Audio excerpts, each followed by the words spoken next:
Hi and welcome to Getaway Stockholm4. I'm Mr.A. This is the special feature on our DVD coming up with the executive producer's comments.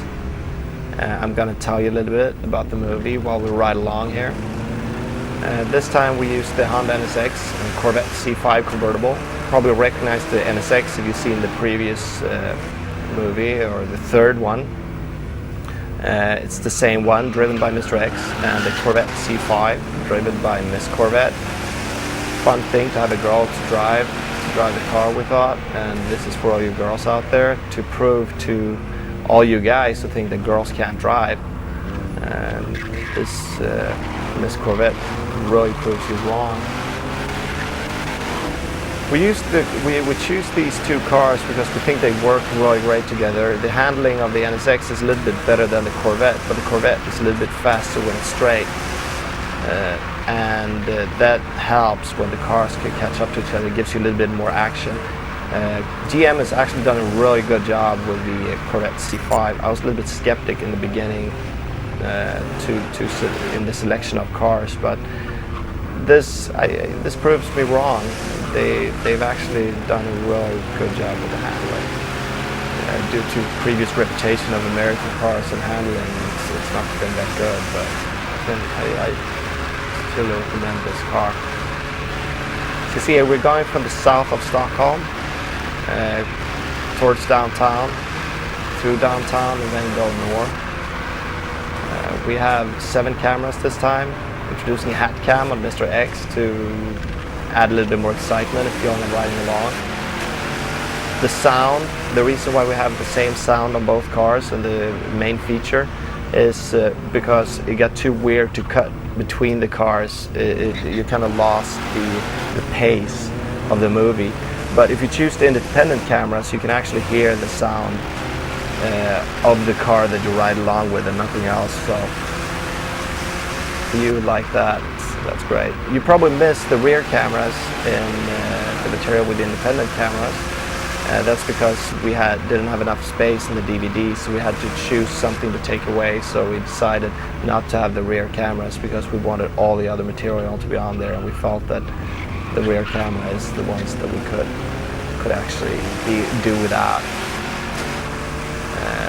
If you look up here, you'll actually see me on the side of the street.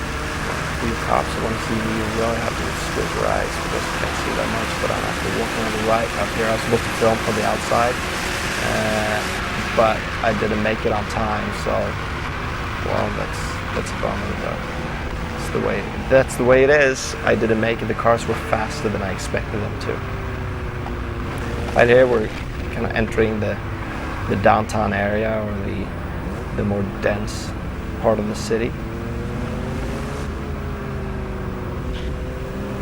Right down there on the right side, there's some cops. You can hear the sirens, but you can't see them. Miss Corvette actually saw them on the side there. We don't know if they were after us, but sure hope not, because they'd be disappointed not being able to catch up. You'll recognize a lot of the parts where we're driving the city. This turn, when you get down on this street, we actually drove here in the third one, but the opposite direction. This is where the helicopter was flying kind of low, chasing it. There's a lot of places where it's the same. The city is only so big, so we don't have a choice but to drive some of the same streets. It's a really nice passing by Miss Corvette. She probably thought that cab was going too slow, blocking the road. So she decided to go on the other side of the curb. Coming up here, is one of the main hubs of Stockholm. All the bridges you see, we actually passed by there in every one of the movies, of the previous 3 movies, and this one too. You don't have that much of a choice since it's one of the major points. Stockholm is surrounded by water, so there's a lot of bridges, and this is one of the bridges. So get across from one side to the other, you kind of have to pass by here, or there's like one other place you can pass through. Up here, Miss Corvette does a really nice whatever it takes past. This car is stopped by the stoplight, and the instructions are, whatever happens, we have to get past so the cops don't block us from behind and the cars get stuck. It's a close call by that rail there. Here's the old town. Another place where all the movies have passed. Oh no, the third one actually did not pass by the old town, but the other first and the second one. Left side is the Royal Castle. In a little while, right there. They do get to see a lot of action. The guards working there.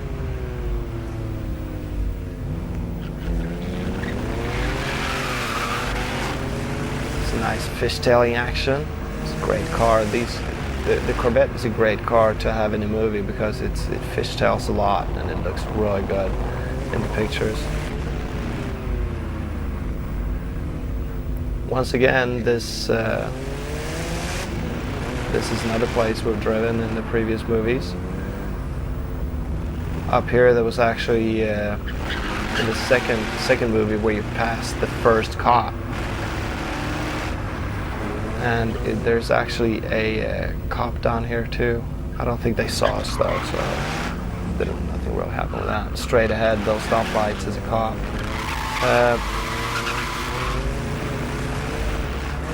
Driving straight ahead is the City Hall, as I mentioned before, I think, is where the Nobel Prize dinner is held, a lot of other banquets, and the Grand Central Station. So now this is actually way downtown. Can't get much more downtown than you are right now on the right side. So cab kind of pissing Miss Corvette off, doesn't want to let her by. She managed to squeeze by anyway. There's a tunnel, lots of tunnels in the movies. We love tunnels, it gives a great feeling of speed.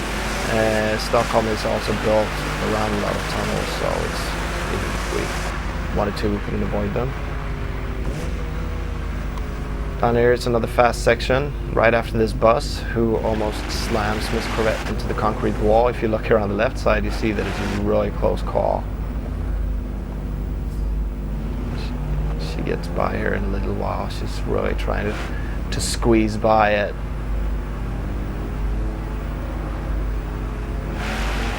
This is really fast. They go above speeds at about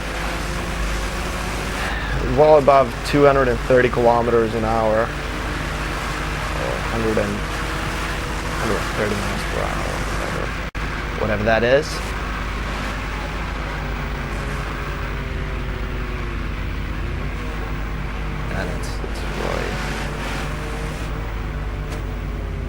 It's really hard. This is a place in the daytime you really want to stay away from because it's always jammed with traffic, so I guess that's when you have to take the chance and drive real fast instead here.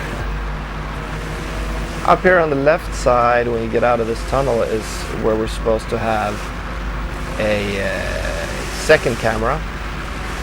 That one didn't make it either on time because the cars did start earlier than they were supposed to, so it didn't make it on time. It's always like this when it's live. You get one chance and that's it. If you screw up, then it's really bad. You can't afford to make any mistakes. You only have one take. And up here is Roy. This is you can tell when the movie moves along how the adrenaline gets higher and higher. The driving gets a little bit more aggressive. Still on the safe side though, not too. You can't get too aggressive here. I always laugh here when Miss Corvette is Roy going over that corner fast. You can hear the tires squeaking. Sounds like a dinosaur dying in Jurassic Park or something like that. Here, this main road, also part of the second movie, and. Probably a little bit about, a lot of people ask a lot of questions. A lot of the questions can be answered at getawaystockholm.com. We try to put the most frequently asked questions out there to answer everything. One of the questions is, what do the cops do? Well, they try to catch us, but you have to keep a small group so it doesn't really get out when the filming is done. We have to get more and more secretive every time. because the cops are getting more and more eager to catch us, of course. So you have to keep everything to yourselves as the filming is, and not let any information out. For two reasons: safety reasons, we don't want people out on the streets looking for us, and we don't want the cops to catch us. Here's another way to go in a roundabout, a little bit different way, but it works too, as you can see. Miss Corvette being a little bit creative. Down here is probably the fastest section of the car. If you listen to the sound with the independent cameras, you'll hear that the cars actually catch air down here.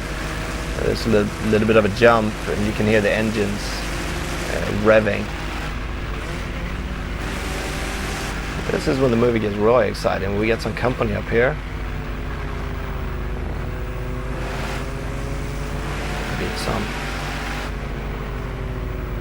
Meet some boys in blue here.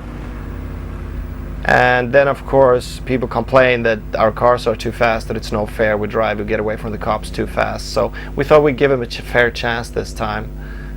So the cars actually wait for them. And you know, those poor cops probably thought they're going to be employee of the month or something like that if they caught the cars. But well, as you can see, you've probably seen the main movie before, so you know how this all ends. But it's kind of fun to play around a little bit with them.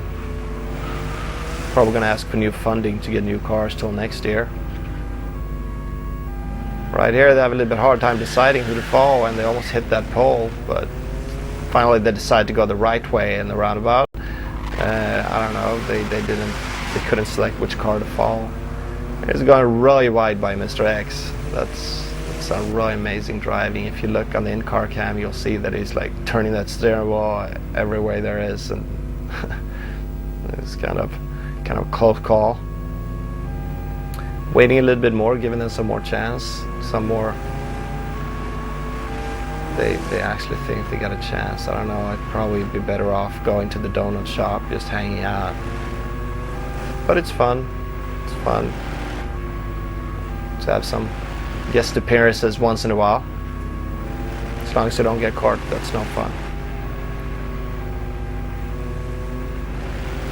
Let's see here, towing a little bit. Not getting too far ahead. Up here you see the police academy. Right here to the right, Mr. X hesitating a little bit. Good thing he didn't take a right, because that's the main gates of the police academy, and that's, you don't want to end up there with a cop behind you and plenty of more cops ahead of you at the academy.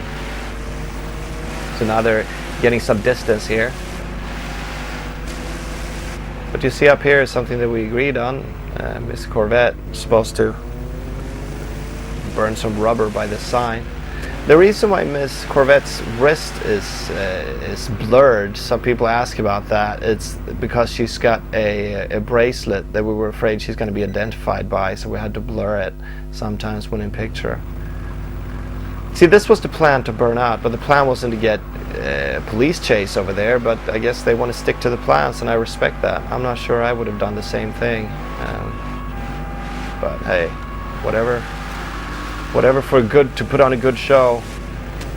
Here's where we probably got the expression Smokey and the Bandit. Okay, this is about it. This is all you get to hear from me this time. My 15 minutes of fame. I hope you agree with me when I say reality beats fiction by far. Drive carefully.